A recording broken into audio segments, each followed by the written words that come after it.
se tem algo que a direita brasileira precisa realmente aprender com a esquerda brasileira ou até com a esquerda mundial, é o tal do pragmatismo político.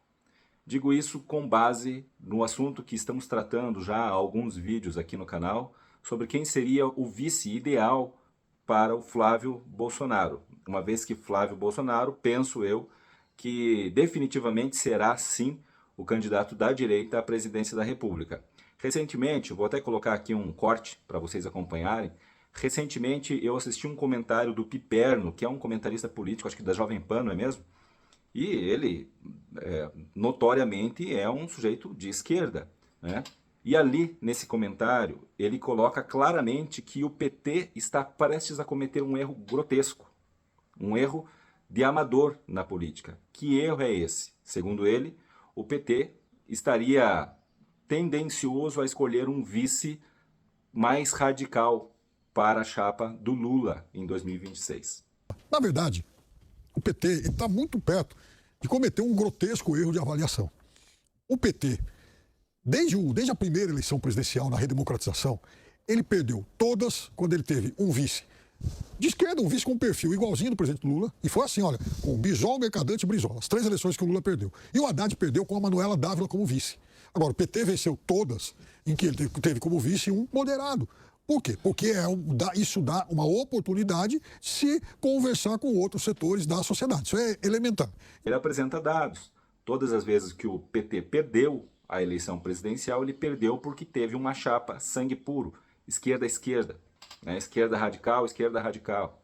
E todas as vezes, segundo ele, o Piperno, todas as vezes que o PT ganhou a eleição, a presidente, ganhou com uma chapa composta de um candidato mais radical de esquerda e um mais moderado de centro. Então há algum tempo eu venho trazendo essa discussão. Quem seria, e tenho sugerido, né, um candidato para o Flávio Bolsonaro, aqui nos vídeos tenho sugerido, um candidato que converse melhor com o centrão, que tenha um perfil mais gestor. Por enquanto os nomes que estão aqui em voga, que estão aparecendo nos comentários, é do Ratinho Júnior, né, que eu concordo, seria realmente um vice ideal para a chapa de Flávio Bolsonaro, e também vem o nome aqui do Romeu Zema, né?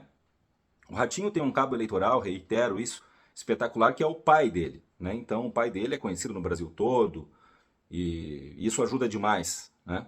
O Romeu Zema, eu acho que ele é mais conhecido em Minas, e apesar que Minas seja um colégio eleitoral gigantesco, quase o dobro, se não me engano são mais de 700 cidades em Minas Gerais. O Paraná tem 399, então é quase o dobro, né? No entanto, o Zema se concentra ali em Minas, né? Ele não tem uma força expressiva no Brasil todo, não tem, né? Então, assim, o Ratinho Júnior, ele tem esses atributos aí, né? Ele apresenta um bom diálogo com a esquerda, um perfil mais gestor, né? Um cara que está disposto a conversar com todos os setores. Ele vem sempre com essa história de que deixar a ideologia de lado, deixar a briga de lado. Então, talvez seja realmente um vice pontual, assim, um vice ideal, levando em consideração o posicionamento político dele e levando em consideração que ele tem um cabo eleitoral também muito forte, além do histórico como gestor aqui do estado do Paraná de 8 anos, que é inegável o resultado, não é mesmo?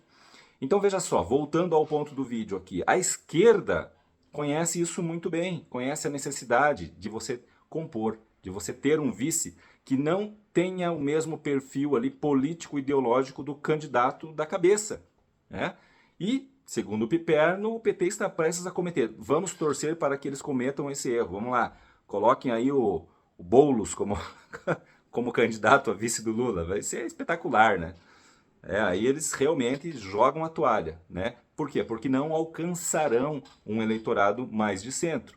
Em contrapartida, penso eu que devemos nós incentivar, fazer de tudo o possível para que a chapa à presidência da República tenha, sim, por mais que a militância de plantão da direita, né, que quer uma chapa sangue puro, Batman e Robin, todo mundo de direita, todo mundo bonitinho, limpinho e tal, por mais que a militância queira isso, não dá para ganhar uma eleição com 2 candidatos iguais, o candidato da cabeça e o candidato a vice. Não ganha eleição. Acreditem, não ganha eleição. Vamos aprender isso com a esquerda, só isso, né? Outras coisas não é bom aprender com a esquerda, não. Mas o pragmatismo político, que a esquerda quase sempre usou, tem muito a nos ensinar. Tá bom, gente? Fica mais uma reflexão aqui. Reitero o pedido para que se inscrevam no canal, para que a gente possa debater sobre esses assuntos cruciais para a nossa vida. E um grande abraço a todos. Até!